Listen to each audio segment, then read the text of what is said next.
5 লাখ টাকার সেলাই মেশিন কিনতেছি, আমরা 10 লাখ টাকার রেইনকোট কিনছি। পৌরসভার যত রাতে ভাড়া দেয় সবাই অলরেডি রেইনকোট দেওয়া হয়ে গেছে। গতকালকে আরো 4টা নতুন ব্রিজ এলজিডির ব্রিজ পাইছি আমরা। 2 উপজেলায় সোনারঘাট 2টা, মাধবপুর 2টা।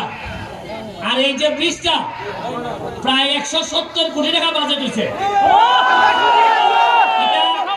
রাস্তা বড় হইব, বিশাল বড় ব্রিজ হইব। আর এখান থেকে জায়গা একবার করবো হইয়া। এটা একটা রীতিমতো আমরা এই ব্রিজের উপরে খাড়িয়া সারা বিকাল আপনারা খাটাইতে পারবেন, এমন ভাবে বড় ভাবে ব্রিজ হইতেছে। আমরা জিতছি নি, বেরিটা সুমনে মারলে লাভ হইতো না, প্লেয়ার অলরেডি ভালো হয়ে গেছি গা। খেলা বুঝে দেই ভাই তোমরা সারা বাংলাদেশ। শুনুন, কালকে ব্যবসায়িক সমিতির একটা সংবর্ধনা অনুষ্ঠান আছে মধ্যবাজার 4টার সময়। আমরা সব নেতৃবৃন্দ সোনারঘাটের নতুন যারা নেতা হয়েছি, এমপি, উপজেলা চেয়ারম্যান, ভাইস চেয়ারম্যান, সব আমরা আপনার সামনে কালকে হাজির থাকবো। এই জায়গার মধ্যে কালকে আপনারা যারা যা কমপ্লেইন আছে, কি কি কমপ্লেইন লিখিত আকারে লিখিয়া, ব্যক্তিগত না, এলাকার স্বার্থে কমপ্লেইন। যেমন ধরেন এলাকার স্বার্থে কিতা যে ভাই সাহেব গানের মধ্যে গাঞ্জার একটা আস্তানা বানাইছে, অথবা ভাই সাহেব এই রাস্তা দিয়া ইয়াবাই ভাই সাহেব যা আমি জানি ইখান দিয়ে এরা অবৈধভাবে বালু তুলে, ইখান দিয়ে এরা অবৈধভাবে মাটি টানে। পৌরসভার মধ্যে ভাই সাহেব গাড়ি ঢুকলো বিদেশি মানুষের কাছ থেকে 200 টাকা চান্দা নেয়।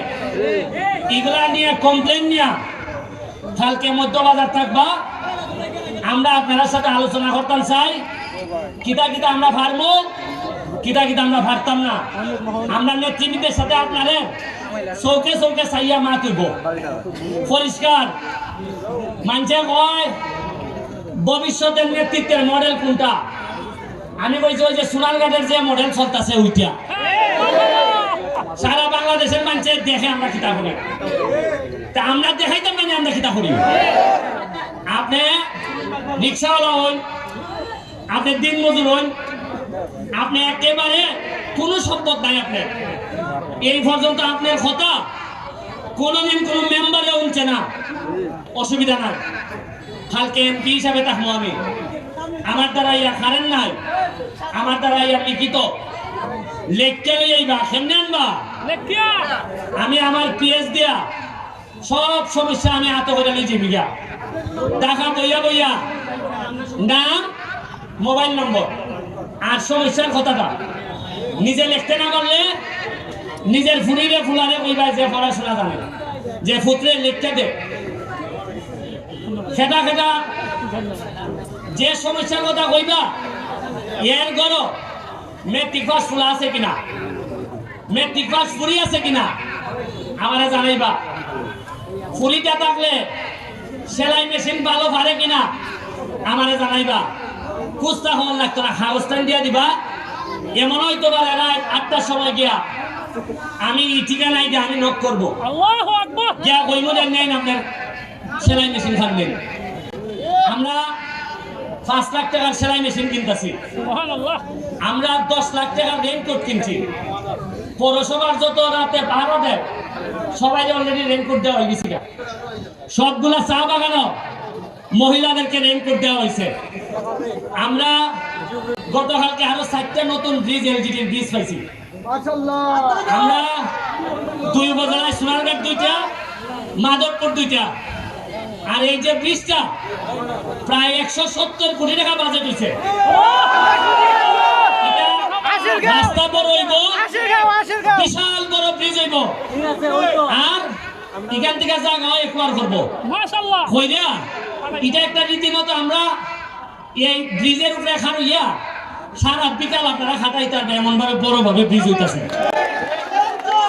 এখানের মধ্যে পর্যটন, এই যে রাস্তাটা চন্ডী থেকে সানপুর থেকে একবারে তেলিয়াপাড়া পর্যন্ত আমরা সবচেয়ে বড় একটা কাজ করতেছি। রামগঙ্গা একটা টিলার উপরে বড় কইরা একটা লাভ পয়েন্ট, ভালোবাসার একটা পয়েন্ট থাকবো। এটার মধ্যে লেখা থাকবো যেখানে সূর্যাস্ত হইব, লেখা থাকবো ভালোবাসি সোনারগাঁওকে। এটা অসম্ভব সুন্দর হইব। এটা আমি মালয়েশিয়াকে দেখছিলাম যে লেখা ওয়েলকাম টু লাঙ্কাউইন, মানে লাঙ্কাউইন নেপালে গিয়ে দেখছি যে লেখা যে সোনারগাঁও নেপালে স্বাগত। আচ্ছা শুনছেন ভাই, আমরা সোনারগাঁও গত 50 বছরে কোন একটা গেট আছে না যেটা মানুষ আমার হইতে এটা সোনারগাঁও আসেনি? সেটা আমরা কিনা বলছি অভাব না তার, হ্যাঁ?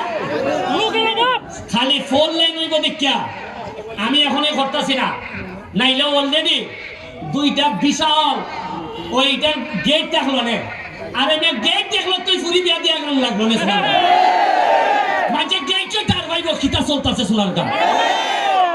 এই যে ঈদগাহ, সোনারগাঁওয়ের যে ঈদগাহ হইয়া দিছি যে আগামী বছর নামাজ পড়বা যখন দেখবেন এটা সেরা কিতাব তাল করে 25 লাখ টাকা অলরেডি বরাদ্দ দিয়েছি। আমার মা কইছেন, এটা আমার মার দাবি, কইছেন দেখো আমি আমার বাবার বাড়ি সোনারগাঁও, আমি তোর বাবার জীবন হাঁটাই দিলাম, আমরা পরিচয় দিবার মতো একটা ঈদগাহ আমরা নাই। এটা দেখলে মনে হয় যে বোঝা যায় যেমন আইনদারও এটা যেমন একবার অন্ধকার হয়ে গেছে।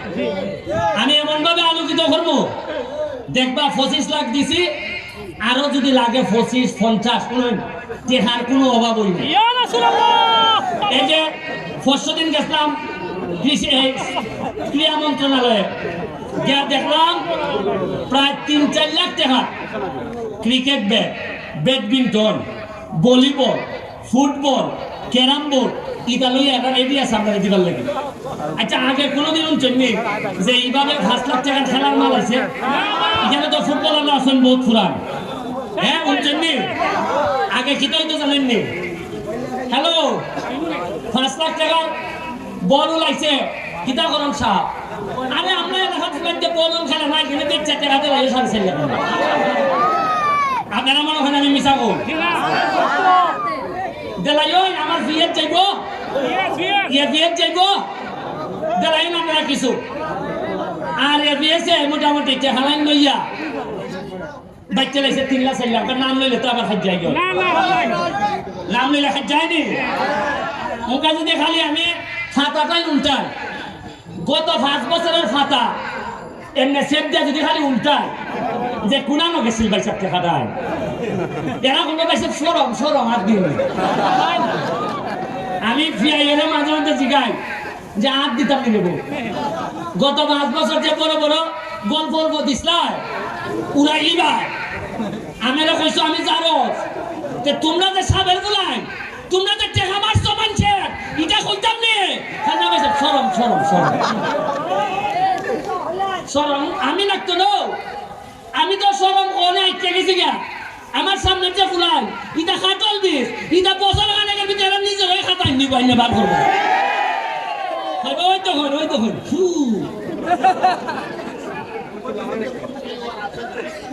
এরপরে কমিটি কোনোটা হইলে জীবন এটা শেষ হয়।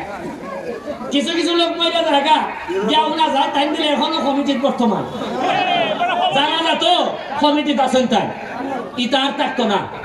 আপনারা দোয়া করবা। আর আগামী মাস থেকে আমরা আগস্ট মাসটা একটু শোকের মাস স্টপ দিব। সেপ্টেম্বরের ফার্স্ট উইক থেকে আমাদের ওই গোল্ড কাপ টুর্নামেন্ট শুরু হইব। সোনারঘাটের কয়েকটা মাঠে খেলা হইব, মাধবপুর স্টেডিয়ামে খেলা হইব। সোনারঘাটে ইটা খোয়াই স্টেডিয়াম আছে, আমু মাঠ আছে, ইটার মধ্যে হইব, চন্ডী আছে, ইগুলার মধ্যে হইব। আনন্দের লেগিয়া আজকে আপনারা আনন্দের লেগে চিন্তা করি না। তবে ভাই আমি সবচেয়ে যে জিনিসের লেগে আপনারা কাছে আমি আল্লাহর রাস্তে চাই, ফুলা ফান্ডে যদি পড়ালেখা না করায় তাহলে আমার পক্ষে এরার সাথে ফাড়া সম্ভব না। ওই যারা কাগজ উঠাইলে সরম ঘর এরা কিন্তু আমার পিছিয়ে লাগায়, এরা চান্সে পাইলে কিন্তু আমার আড়াই দিব।